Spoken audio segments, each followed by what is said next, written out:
नमस्ते दोस्तों। अगर आज आपने इस रेसिपी का इस्तेमाल कर लिया ना तो आप मुझे भर भर के दुआ देंगे और भर भर के आशीर्वाद देंगे। आपके शरीर में इतनी ज्यादा ये क्रांति ला देगा, मतलब कि 80 तरह के रोगों को ये दूर कर देगा। ये इतनी ज्यादा इसके अंदर पावर है। अगर आप मोटापा कम करना चाहते हैं, एनर्जी नहीं रहती है, या फिर आपका बीपी एकदम लो रहता है, या जोड़ों के दर्द से आप परेशान हैं, या पीसीओडी मासिक धर्म से कोई परेशान है, या फिर आपके अंदर ताकत नहीं रहती है, वो ओज नहीं है, आपके शरीर में जो है चमक नहीं है, आपको झुर्रियां पड़ गई है, या बालों में कोई प्रॉब्लम है, कोई भी तरह की बीमारी हो 80 तरह की, ये दूर करता है। ये जो बारीक बारीक बीज आपको दिख रहे हैं ना, ये राई जैसे दाने आपको दिख रहे हैं, इसे कहते हैं हलीम के बीज। ये आपको अलसी की बीज की तरह दिखाई देंगे, लेकिन अलसी के बीज थोड़े बड़े होते हैं, एकदम छोटे छोटे होते हैं। इन्हें 1 चम्मच भर के मैं भिगो दूंगी पानी के अंदर, और भीगने के बाद ये अपनी आकार से चौगुना आकार में ये फैल जाते हैं। यानी कि आधी कप पानी ले लीजिए या 1 कप पानी लीजिए, आप इसे भिगो दीजिए। बस ये आपके लिए बहुत बढ़िया ये काम करेगा, सिर्फ 1 चम्मच। अगर आपके बच्चे का कद नहीं बढ़ रहा है तो ये इसके लिए बहुत अच्छा है। बच्चा चंचल है, बैठता नहीं है टिक के, तो आपके लिए बहुत बढ़िया है।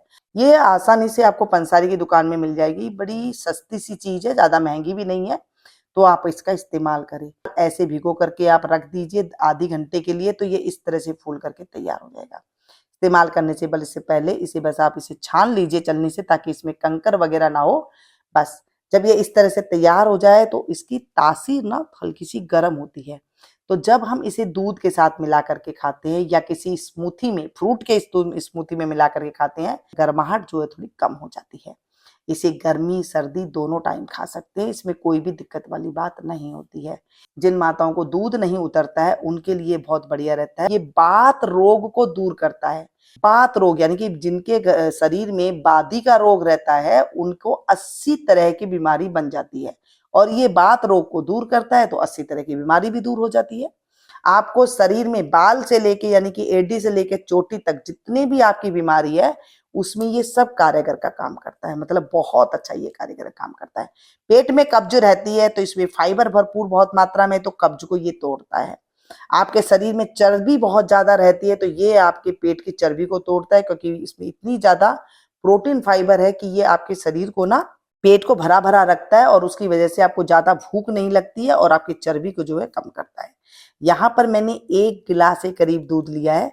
अगर गाढ़ा वाला दूध आपके पास है तो इसमें आधा गिलास पानी और मिला दीजिएगा, और 2 चम्मच भर के ये जो हमने हलीम के बीज भिगोए थे वो इसमें भर के डाल देंगे। ज्यादा पसंद है तो थोड़ा सा और डाल लीजिए, आधी चम्मच, बस इतना ही इसमें हम डालेंगे। और बस इसे धीमी आंच पर पकने देंगे। जब धीमी आंच पर पकाते हैं तो ये एक दूसरे से आराम से मिल जाते हैं, खीर जैसा बन जाता है। तो इसकी तासीर जो गर्म थी वो गर्म नहीं रहती है, और बहुत अच्छा पाचक बन जाता है। जिन लोगों का पाचन तंत्र खराब रहता है, यानी कि उनका पेट कभी भी सही नहीं रहता है, ना ही वो अच्छे से खाना खा सकते हैं, तो आप अगर हलीम के बीज की खीर बना करके खाते हैं तो आपका पेट का डाइजेशन बहुत अच्छा होता है, आपकी कब्ज टूटती है। जिन लोगों को दस्त बार बार आता है उनके लिए बहुत बढ़िया रहता है। पेट के अंदर गुड़गुड़ाहट रहती है या ऐठन रहती है, उसके लिए भी ये बहुत अच्छा काम करता है। जब खीर आप बना रहे हैं तो ऐसे तो आप इसे ऐसे भी खा सकते हैं, लेकिन इसे कुछ स्वादिष्ट बनाने के लिए तो आप इसमें जो कच्चा नारियल आता है पानी वाला, उसको आप कद्दूकस करके इसके अंदर नारियल डाल देते हैं तो इसका टेस्ट और भी अच्छा हो जाता है, उसके साथ ही बहुत अच्छा लगता है। कई लोगों को अगर नारियल पसंद नहीं है तो आप इसमें ड्राई फ्रूट डाल सकते हैं, जैसे बादाम हो गया, काजू हो गया, पिस्ता हो गया, किशमिश हो गया, जो भी आपको पसंद है आप इसमें 1 चम्मच भर के बारीक बारीक काट करके इसे डाल दें। 2 से 4 हरी इलायची लेंगे जिसे कूट करके इसमें डाल देंगे, जो आपके डाइजेशन पावर को भी बहुत अच्छा करेगी, मतलब इसे पचाने में बहुत अच्छा ये काम करेगी। चलिए जी, धीमी धीमी आंच पर ये पक रही है तो हमें और इसके फायदे जान लेते हैं। इसको जब आप इस्तेमाल करते हैं, मान लीजिए आपकी चमड़ी लटक गई है, आपके चेहरे पर नूर नहीं है, जो औरतों के चेहरे पर नूर होना चाहिए वो नहीं है, तो आप इसका इस्तेमाल कीजिए। आप देखेंगे महीने में आपके चेहरे पे नूर आने लग जाएगा। आपके बाल जो रूखे सूखे थे, बढ़ नहीं रहे थे, उनके ये बहुत अच्छा काम करता है। प्रेगनेंसी के टाइम पे इसे नहीं लेना है, और जिनको बीपी हाई रहता है उन्हें नहीं लेना है, जिनको कैंसर की प्रॉब्लम रहती है उन्हें आपको नहीं देना है। मतलब ये 3-4 लोगों को आपको ध्यान रखना है, बाकी सभी इसका इस्तेमाल कर सकते हैं। पीरियड के टाइम पे दर्द होता है तो उसमें बहुत अच्छा काम करता है। पीरियड खुल के नहीं आता है उसके अंदर बहुत अच्छा काम करता है। मेनोपॉज की प्रॉब्लम में ये बहुत अच्छा काम करता है। पीसीओडी के टाइम पे आप इसे ले सकते हैं, तो ये बहुत अच्छा आपको ताकत देगा।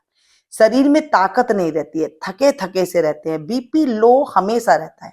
उनको कोई काम बोलो तो वो उनका जम्भाई लेने लग जाएँगे और उससे काम बिल्कुल नहीं होता है। जॉइंट पेन होने लग जाता है या फिर आपको जो है नींद आती रहती है, इसे आप दीजिए बीपी लो वाले को, उसको इतनी एनर्जी आएगी कि आप देख करके खुद हैरान रह जाएँगे कि वाह भाई वाह! मज़ा आ गया। आशीर्वाद देते हुए नहीं थकोगे कि मीनू जी आपने हमें क्या चीज़ बता दी कि हमारे शरीर में तो एकदम क्रांति आ गई है। कहाँ हम सुस्ती से बैठे रहते थे, आज का काम कल टालते थे। बहुत सारे फ़ायदे होते हैं। अब जितने फ़ायदे मैं बोलूँ उतने कम हैं। इसे पुरुष ले सकता है, स्त्री ले सकते हैं, बच्चे ले सकते हैं, बुजुर्ग ले सकते हैं, किसी को खराबी नहीं करता है। लेकिन लेने का तरीका आप जान लीजिए।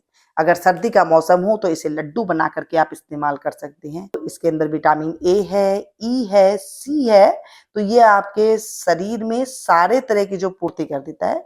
आयरन होने की वजह से ये आपके खून को तेजी से बढ़ाता है और जो खराब खून है उसे भी ये निकाल देता है। खून की कमी है तो भी ये बहुत अच्छे से पूरी कर देता है। अब आप इसे ऐसे ही खा सकते हैं, पी सकते हैं तो आप ऐसे ही ले लीजिए। नहीं तो अगर आपको मीठा पसंद है, मीठा डालना चाहते हैं तो आप इसमें धागे वाली मिश्री का इस्तेमाल कीजिएगा। जिसमें धागे होते हैं वो मिश्री का आप इस्तेमाल करके कूट करके आप इसमें डाल सकते हैं। शुगर वालों को अगर आप दे रहे हैं तो इसमें मिश्री ना डालें, उसको ऐसे ही आप देंगे तो ये ठीक रहेगा। अब मैंने जैसे इसके फायदे आपको बताए तो आपने सुना कि इसके फायदे हैं, तो मैं इसको काफ़ी मात्रा में खाऊँगी तो या खाऊँगा तो इसको मेरे को बहुत ज़्यादा प्रोटीन मिलेगा और बहुत ही जो है मेरा शरीर अच्छा हो जाएगा। नहीं, इसकी ज़्यादा मात्रा भी जो है नुकसान करेगी।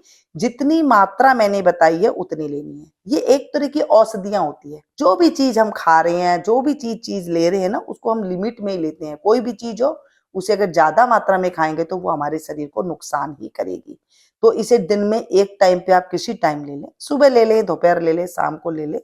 जब आपको पसंद है, आप उसे इस तरह से इसका इस्तेमाल कर लीजिएगा, तो ये बहुत अच्छा फ़ायदेमंद रहता है। अगर आपको पीरियड में प्रॉब्लम आ रही है, तो आप इसे थोड़ा-सा भून लीजिए। तो आप इसे एक पुड़िया बना लें, क्वार्टर चम्मच, मतलब चौथाई चम्मच आप इसे ले लें और गुनगुने पानी के साथ अगर आप पी लेते हैं, तो आपको जो प्रॉब्लम है, वो प्रॉब्लम दूर हो जाएगी और बहुत अच्छे से ये आपके शरीर में काम करेगी। मतलब हर तरीके से इसे अलग तरीके से आप यूज़ में ले सकते हैं। भून करके, पीस करके पुड़िया के रूप में जब आप लेते हैं, तो उसकी मात्रा एकदम कम रखिएगा और उसे आप दिन में किसी भी टाइम ले सकते हैं। इसे दिन में खाना खाने के बाद ले सकते हैं, रात को भी आप ले सकते हैं, ठीक है? इस तरह से आप इसका इस्तेमाल कर सकते हैं। पहले के ज़माने में ना दवाइयों के पीछे नहीं भागते थे। ऐसे ही हमारे पास जो है वैद्य हुआ करते थे, जो ये चीज़ें हमें बताया करते थे कि ऐसे चीज़ खा लीजिए और सही हो जाता है। हमारे बड़े-बुजुर्गों को भी घर में पता होता था, वो हमें इस तरह की चीज़ें देते थे।